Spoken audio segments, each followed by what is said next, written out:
Grug watches his neighbor accept a job offer. Big Chief's hunting operation offers neighbor 40 teeth per week. Neighbor says yes immediately. Grateful. Doesn't want to seem greedy. Grug later learns something interesting. The hunting operation's budget for that role was actually 50 teeth per week. They offered 40 because that's where negotiations typically start. Nobody asked for more. Nobody got more. 10 teeth per week difference.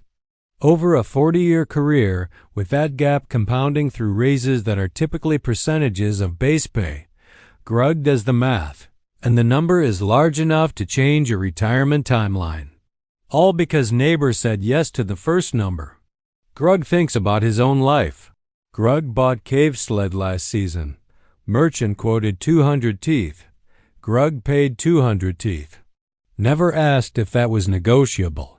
Never asked about a different model, a discount, anything. Grug's friend bought identical cave sled from same merchant 2 days later. Friend asked, "Is this your best price?"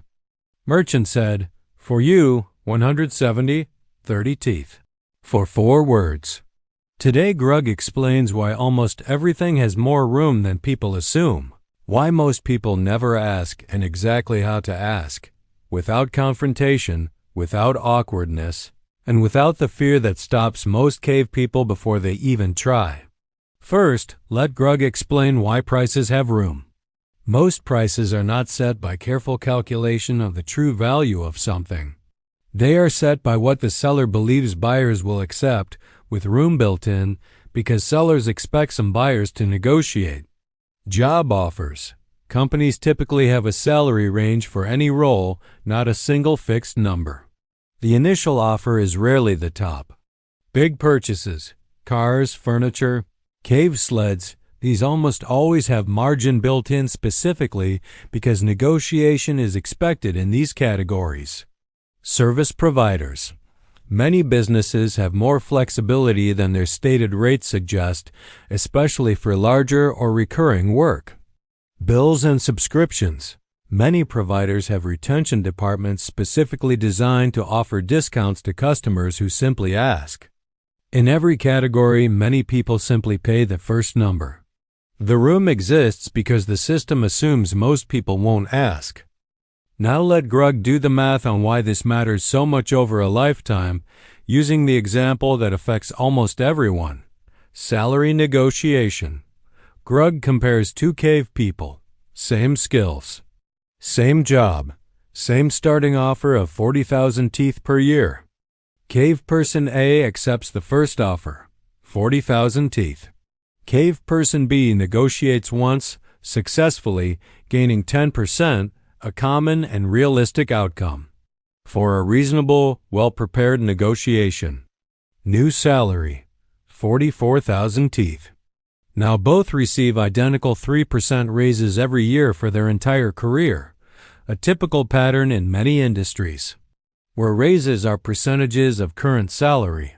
After 10 years, person A, roughly 53,700 teeth. Person B, roughly 59,100 teeth.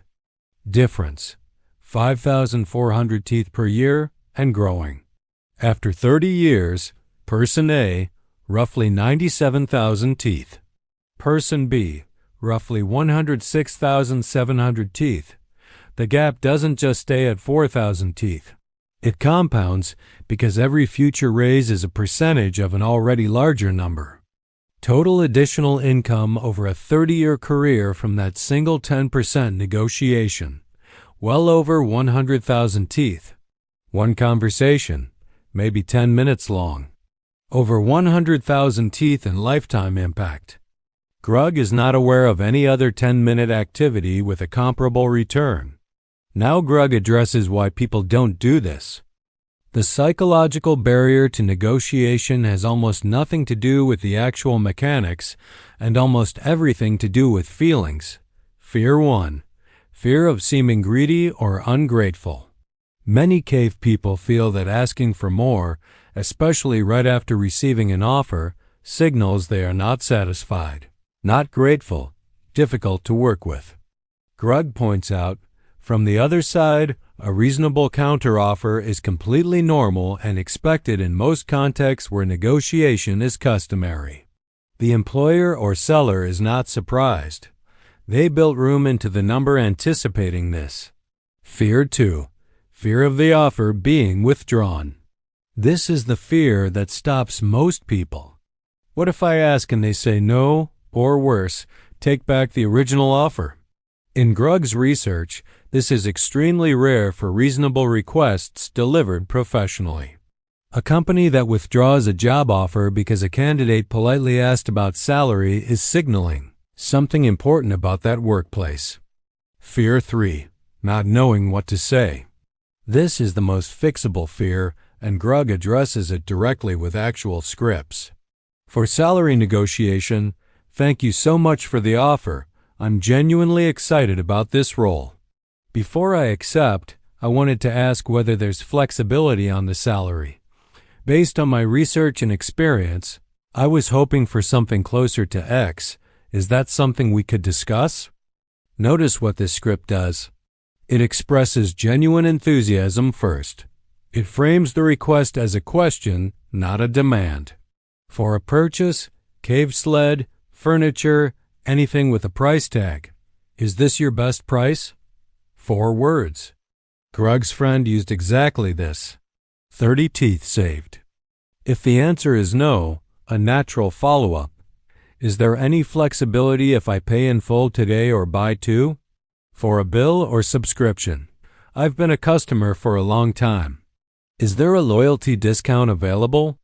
If not, I may need to consider other options. This is calm, factual, and gives the company a clear reason to want to retain you without being a threat. Now, Grug addresses where negotiation does not apply because knowing the limits matters as much as knowing the technique. Fixed price retail for everyday goods. Groceries, most clothing retailers, most online purchases at standard retailers. These prices are generally not negotiable, and asking is simply the wrong context. Grug is not suggesting haggling at the cave grocery store. Some cultural and regional contexts. Negotiation norms vary significantly. What's expected in one market or culture may be unusual in another. Grug encouraged reading the room. The goal is to ask in contexts where it's appropriate, not to apply this to everything indiscriminately. Now, the preparation that makes negotiation actually work, because asking without preparation reduces the odds of success. Preparation 1. Know your market value. For salary, research what similar roles pay using available salary information sources. A specific number, backed by research, is far more effective than a vague, I think I deserve more. For purchases, know roughly what the item sells for elsewhere or what similar items have sold for. This gives you a factual anchor. Preparation 2. Know your alternatives. The strength of any negotiating position comes largely from having alternatives. If there are multiple offers or the ability to walk away from a purchase entirely, the leverage increases substantially. Preparation 3. Practice saying the words out loud. The barrier for most is the discomfort of saying it for the first time. Practicing the script out loud, even alone, significantly reduces that discomfort when the real moment arrives. Most prices, salaries, big purchases, bills have more room than the first number suggests because the system anticipates asking. The financial impact compounds over time, particularly with salary, where a single negotiation can be worth over 100,000 teeth across a career. The barriers are almost entirely psychological. Fear of seeming greedy, fear of losing the offer, and all 3 are addressable. Grug's friend asked 4 words and saved 30 teeth on a cave sled. Cave person B asked 1 question and gained over 100,000 teeth. The price is never just the price. It's the price, plus whatever you didn't ask for. Grug asks now, every time, politely, calmly, every time. Next video, Grug discovers credit scores. Tribe thinks it's some kind of mysterious tribal judgment. Do not miss it.